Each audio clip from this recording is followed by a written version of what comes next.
One of the most powerful tactics in chess is the fork. It's another way of describing a double attack where you are attacking two or more pieces at the same time with one piece. The most notorious of all forks are those done by the tricky knights.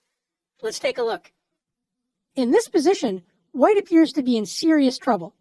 White is down a significant amount of material, but the game isn't over yet. If white's knight could somehow attack the king and queen at the same time, the game would turn completely around.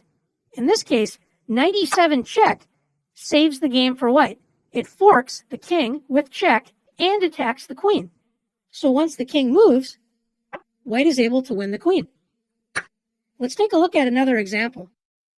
In this position, white can fork not one, not two, not three, but four pieces all at the same time with the move knight e7 check.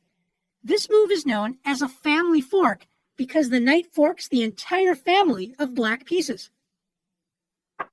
Now that the king has escaped check, which piece should the knight capture? Capturing either of the rooks is fine, but the best move is to win the queen. So far, we've only looked at knight forks. They sure are fun, aren't they? Well, it turns out other pieces can deliver forks or double attacks as well. In this position, white has great control of the center, with two pawns already placed in the middle of it. Notice the pawn on e4 can march forward, advancing into black's territory. What would happen then? White creates a pawn fork.